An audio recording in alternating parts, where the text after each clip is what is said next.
me ask you about service. That's really where the rubber meets the road, it seems to me. If you're an independent retailer, that is the unique aspect of your business. How do you ensure that you make these people happy time and time and time again, so they recommend you to other people and they come back years later when they need some more flooring? What are the prime elements of your service that you see as being the most important? Sure. Well, that is key, and our salespeople, our outside sales, and all of them have been with us for over 20 years. So they're very experienced, and they know that that's their bread and butter as well. So they know that service to that customer is key. And I'm out there always on every job with the customers at some point to make sure that the job is going properly, that they're happy. And if there is an issue, that we address it immediately. So that keeps the customers happy at the end of the job so that they will refer us. And that's the best business we get. And then they will refer, and it just snowballs. So you had outside salespeople doing the business like you're doing now, even before you moved into this location? Yes. So that wasn't much of a transition. You just did more of it, I guess. We just shifted from builder to homeowner. I see. Talk about your competition in this period from the recession on. I suspect that's changed pretty dramatically. Maybe somewhat, but there's plenty of it. There's plenty of it. So we just have to stay on our game all the time. There haven't been people that have gone out of business that sure. are servicing this part of from that area? Sure. Large ones are gone, but there's still plenty of others to take the place. I see. How about the Home Depots and Lowe's and others? What sort of competition have they been for you? Well, they're formidable for sure, but we have found that if we can get to the bottom line with a customer, 9 times out of 10, the pricing is going to be better with us. I see. But they're definitely strong competition. People assume that a Home Depot is going to be a better price than you are going in, I suspect, don't they? I think they assume that, and the way they price things, oftentimes it looks better, whether it's in square feet or square yards, and the customer may not know the difference all the time. And if they see a square foot price on carpet, it looks awfully cheap. So like I said, if we can get to the bottom line, typically we will get the job. How about the number of customers you service? Has that gone up or down over this last year or so? It's definitely gone up. Okay. Absolutely gone up. Okay. I'm just wondering if with the bigger players spending so much effort and time and money attracting consumers on the internet, and they tell me that the Amazons and the others, Builder.com and Build.com and all those guys also have their guns on the floor covering business. I'm wondering if there's a lot of them that never make it to an independent's website because they go to one of these other people. Do you think that's a problem? Yes. Yeah, no doubt that is happening. Okay. And all you can do is the best you can do on the internet, as you know, about that, I suppose, and talk about what you just said, the service, I suppose, and that's.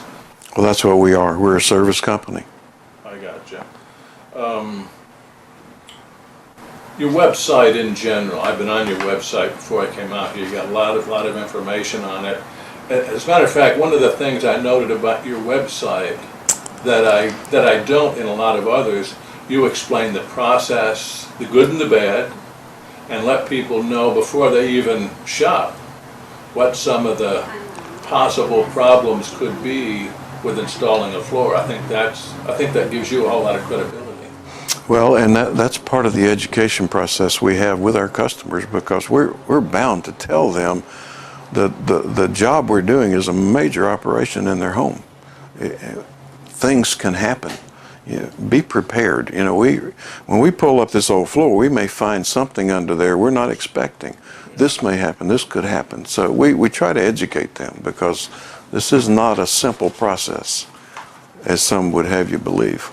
Well, I think that it's a good idea, at least for me as a consumer, that would make me feel you were more credible. In fact, you even talk about maintenance on the on your website. You have a lot of information on it. Well, thanks. Thanks. What do you know? There's more and more importance placed on the internet. People, somewhere close to 90% of people shop first on the internet before they ever walk into a store or ever call you. That puts pressure on you to put the right sort of material on your website. How often do you see yourself changing that or having to redo your site or at least keep it up to date and so on? Well, I'm also told that 80% of people do their preliminary shopping on the internet before they would call us. So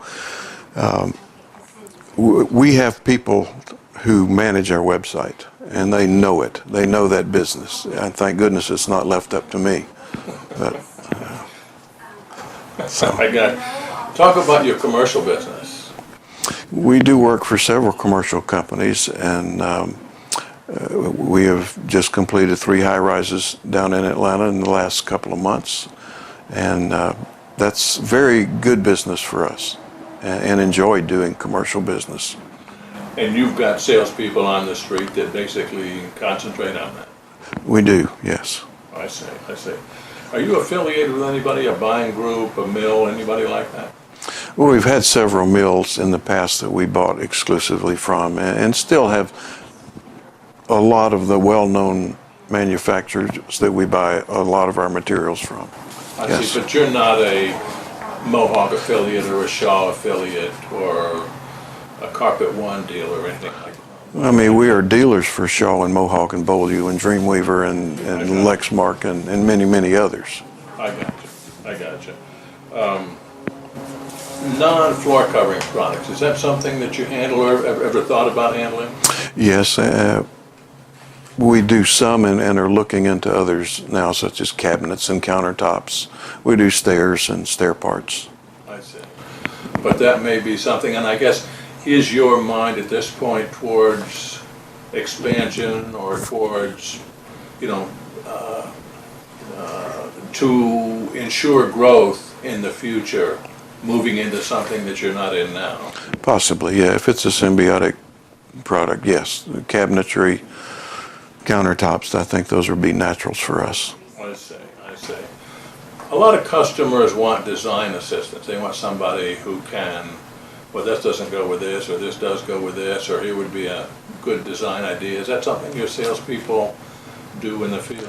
Well, we offer a design service from certified designers, yes. We offer that to our customers. It's not from our salespeople, but from bona fide designers, yes. Okay, so you bring them in. We bring them in. I got you. Is that something that customers want a good deal? Quite often, yes. Quite often. Very interesting. How are consumers different today, other than the internet? Obviously they're more educated when they sit down the first time with your salespeople.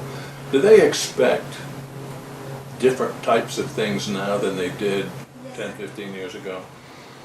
Such as different types of products you're asking, or what? Well, just to be treated differently. I think I see the expectations being a little higher now than they used to be, but to me it's just normal, natural way of doing business. I've been reading a good deal about millennials, I guess people under 35, 36, and a completely different way of looking at the world than I've ever seen. And it seems like in selling them floor coverings, it's a whole different ball game. Is that something your people have come across? Well, I think so, and I don't really know how to explain that, but that generation does seem to be a little different. Let me put it that way. To say the least. Well, I guess they live and breathe on the internet, number one. Yes. And they tell me that they don't really even like to go into a store. They just soon buy whatever it is over the internet, although that's awfully difficult to do that with floor covering, I guess. Well, I think what you said there is a key, that people, they want to buy over the internet. And that's why we got to keep ourselves up to date and ready to meet that need. You ever thought about selling product over the internet? Probably not right now. Yeah. Well, I'm just wondering if the way and what we had mentioned with Home Depot and Lowe's and Costco and Amazon.com and others, if that's not going to be at least an option for more independent retailers 4 or 5 years down the road than it is now. I guess it could be if you've got the network to do that. It may be a possibility. Well,